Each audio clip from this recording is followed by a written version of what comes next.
Hello guys, কেমন আছো তোমরা? So welcome back to my YouTube channel. So আগের পার্টিতে তোমরা দেখেছো এটা হচ্ছে আমার জামশেদপুরের সেকেন্ড দিন, আর আমি একটা রেস্টুরেন্টে খেতে এসেছিলাম। তো যারা দেখোনি তারা প্লিজ গিয়ে দেখে নাও পার্ট 1টা। অ্যান্ড এখন আমাদের খাওয়া দাওয়া হয়ে গেছে, এবার আমরা বেরোবো হচ্ছে নারওয়ার দিকে, মানে পাহাড় ভাঙ্গা যাব। তো লেটস গো।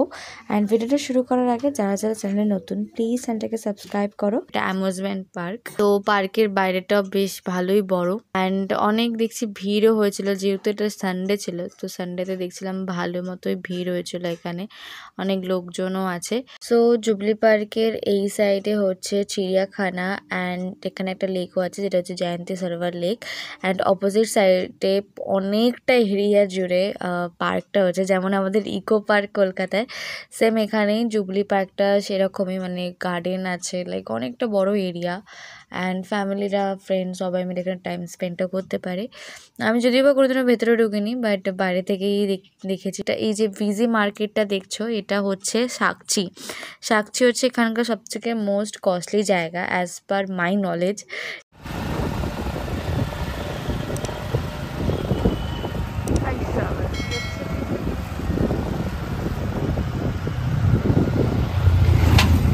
টেলকো হয়ে যাব হচ্ছে পাহাড় ভাঙা। একটু ঘুরে ঘুরে রাস্তাটা পড়ছে, বিকজ অন্য রাস্তা না হলে প্রচণ্ড খারাপ অবস্থা, তাই আমরা অনেকটা ঘুরে ঘুরেই যাব হচ্ছে পাহাড় ভাঙা, মানে নারওয়ার দিকে।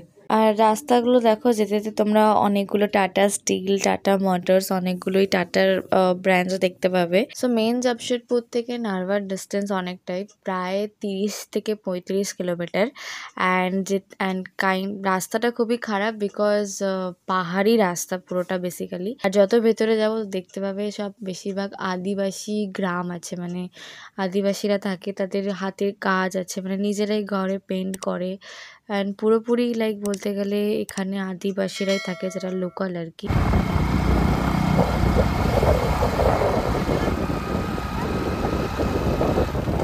দূরে যে এই পাহাড়টা দেখা যাচ্ছে, এটা হচ্ছে ডালমা পাহাড়, আর আমরা ঠিক ওইখানেই যাব।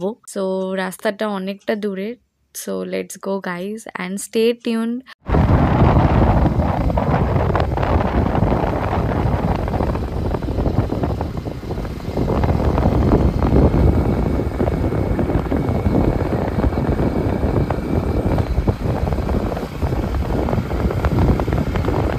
অ্যান্ড ফাইনালি আমরা পৌঁছে গেছি। আর শুনেছি যে এই পাহাড়ে অনেক হাতি, বাঁদর, মানে যেমন বন্য পশু থাকে, তাই জন্য সবাইকে আর রেফার করব, প্লিজ রাতের বেলা এসো না, দিনের বেলা করে এসো। তো পাহাড় ভাঙাতে অলরেডি পৌঁছে গেছি।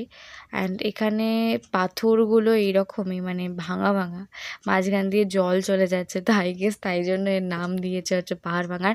অ্যান্ড ওই যে পাহাড়টা দেখতে পাচ্ছ দূরের, ওই পাহাড়টার মানে অনেকটা ভেঙে ভেঙে বলতে গেলে ওরই অংশ এইগুলো।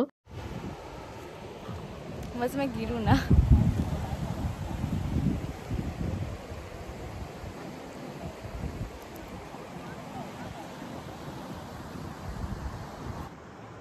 पानी बहुत साफ है। अरे अरे मछलियाँ भी समझ में आ रहा है भाई।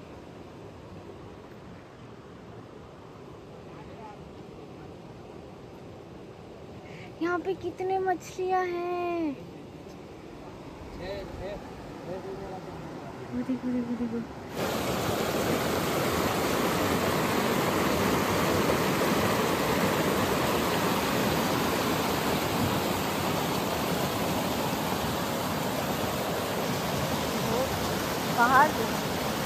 আমি তো এসে জাস্ট মজা পেয়ে গেছি। আর এখানে দেখো এত ছোট ছোট মাছ, মানে জলটা এতটাই পরিষ্কার যে এইটু এইটু মাছ পর্যন্ত দেখা যাচ্ছে, রিফ্লেকশনটাও খুব ভালোভাবে দেখা যাচ্ছে। 2 বছর ধরে জামশেদপুর আসার পরেই ফার্স্ট এত সুন্দর একটা জামশেদপুরের মতো জায়গা দেখলাম, লিটারালি আমার মন ভালো হয়ে গেছে। সো এই নদীটার নাম হচ্ছে নারওয়া নদী। স্রোত আছে বাট খুব একটা ডিপ নয়, মানে এই এরিয়াটা ডিপ নয়, বাট পাথরগুলো এবড়ো খেবড়ো, তো খুব রিস্কি আছে মানে নামাটা। আমি যেহেতু শীতকালে এসছি, তাই দুপুরবেলা রোদ রোদটা খুব ভালো লাগছিল। আর নেচারের এই যে জিনিসটা দেখে আমি সত্যিই খুব ভালো লেগেছে, তাই প্রচুর ছবি ক্লিক করেছি। অলরেডি আমার ইনস্টাগ্রামে পোস্ট আছে, তোমরা প্লিজ আমার ইনস্টাগ্রামে গিয়ে চেক করতে পারো। ছিলাম অনেকে নেমে চানও করছিল, আমারও দেখে মনে ছিল চান টান করি, বাট পসিবল ছিল না। তাই জলটার আওয়াজ শুনে মনটা পুরো শান্ত হয়ে গেছিলো অনেক কিছুক্ষণের জন্য। অ্যান্ড আমি শেষে না থাকতে পেরে পা ডুবিয়ে বসলাম। বিশ্বাস করে মনে হচ্ছে না একটা ফুড ম্যাসাজ হচ্ছে আমার। পুরো বডি শান্ত হয়ে গেছিলো অ্যান্ড চারিদিক পুরো শান্ত, মানে কিচ্ছু আওয়াজ আমি শুনতে পাচ্ছিলাম না, অমনি জলের আওয়াজ আমার কানে আসছিল।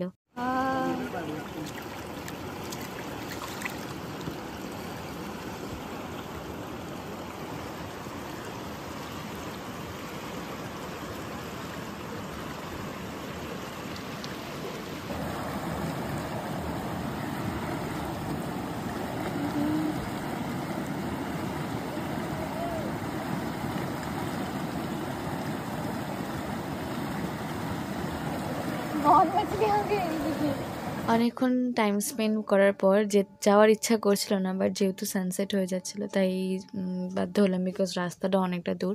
আর দেখো সানসেটটাও খুব সুন্দর লাগছে, পুরো মনে হচ্ছে না কমলা লেবু। যাই হোক, খুবই ভালো কাটলো আজকের দিনটা অ্যান্ড রাস্তাটাও খুব ভালো ছিল। যারা আসতে চাইছো এখানে সাজেস্ট করবো অটো ভাড়া পেয়ে যাবে, অটো ভাড়া করে এসো, বাট ডেফিনেটলি বার্গেনিং করো, বাট এরা কিন্তু নতুন লোক দেখে তোমাকে মুরগি বানিয়ে দেবে, ঠিক আছে। সো এটা হচ্ছে এখানকার ফেমাস চাটওয়ালা, আর এখানকার অনেকটাই আমাদের থেকে আলাদা হয়। বেসিক্যালি এটা ঘুগনির সঙ্গে আলু মিশিয়ে দেয়, বাট ফুচকাটা খুব খেতে ভালো ছিল। এটা হচ্ছে দুপুরবেলা বেরিয়েছিলাম খেতে, বিকজ আজকে আমি আবার কলকাতা ফিরে যাচ্ছি। তো আমরা যাচ্ছি এখন একটা রেস্টুরেন্টে, এটা হচ্ছে এখানকার খাও গালি, খুবই ফেমাস, যেখানে শুধু খাবার পাওয়া যায়, তাই এই গলিটার নামই খাও গালি। দুপুরবেলা বলে অনেক স্টলই বন্ধ ছিল, রাত্রেবেলা হলে অনেকটাই জমজমাট থাকে আর সমস্ত রকম খাবার পাওয়া যায় অত্যন্ত কম দামে। অ্যান্ড খাবারগুলো যথেষ্ট ভালো হয়, আমি অনেকবার এসেছি, অনেক কিছু খেয়ে ট্রাই করেছি, খুবই ভালো লেগেছে। আবার সোনারিতে যাচ্ছি অ্যান্ড তোমাদেরকে আমি জামশেদপুরের এয়ারপোর্টও দেখাবো। এখানের এয়ারপোর্টটা খুবই ছোট, মানে প্রাইভেট এয়ারপোর্ট অনলি। এটা হচ্ছে সোনারি এরিয়াটাই। তো আমরা এখন যাচ্ছি হচ্ছে আমি বাঙালি রেস্টুরেন্টে। কলকাতার আমি বাঙালিতে যাইনি, তাই এখানের আমি বাঙালিতে আমি এই নিয়ে আমি দুবার এলাম। তো ভাবলাম লাঞ্চটা এখান থেকেই করি। আর এই যে দেখো বাইরেটা এরম সুন্দরভাবে এরা সাজিয়েছে, মানে পুরো ড্রয়িং করেন, ভেতরটাও সেম। আর আমরাই ফার্স্ট বলতে গেলে কাস্টমার। ভেতরের অ্যাম্বিয়েন্সটাও বেশ সুন্দর, কাঁসার গ্লাসে অলরেডি রাখা ছিল, জল সার্ভ করা হয়েছিল। অর্ডার করেছিলাম ফর স্টার্টার ড্রাই চিংড়ি ফ্রাই, মেন কোর্সে ছিল ভাত, ডাল, আলু ভাজা, ঝুড়ি ক্র্যাব। আদারওয়াইজ রান্নার টেস্ট খুবই ভালো ছিল। খাওয়া দাওয়া শেষ করে আমরা আবার ব্যাকে গেছিলাম পিএম মল। ইন্টারভেলে আমরা ঢুকেছি, আমাদের টিকিট পর্যন্ত স্ক্যান হচ্ছিল না, যা হোক করে ঢুকেছি। বন্দে ভারত বুক করেছিলাম যাতে লেট না হয়, বাট স্টিল 4:10 ট্রেন এসছে, দেখো কটায়, 4:40। যাওয়ার সময়ও আমার ইভিনিং স্ন্যাক্স দিয়েছিল, বাট আমি কিচ্ছু খাইনি, বিকজ আমরা অনেকটা হেভি লাঞ্চ করেছিলাম। এখন বাজে হচ্ছে রাত 10টা অ্যান্ড ফাইনালি বাড়ি চলে এসেছি। অ্যান্ড কাল থেকে আবার অফিস। অ্যান্ড তোমরা কমেন্ট করে জানিও ভিডিওটা কেমন লাগলো। আর এরকম যদি আরও আননোন প্লেসের ভিডিও দেখতে চাও আমার চ্যানেলে, প্লিজ চ্যানেলটাকে সাবস্ক্রাইব করো। সো দেখা হচ্ছে পরের ভিডিওতে। Tata guys.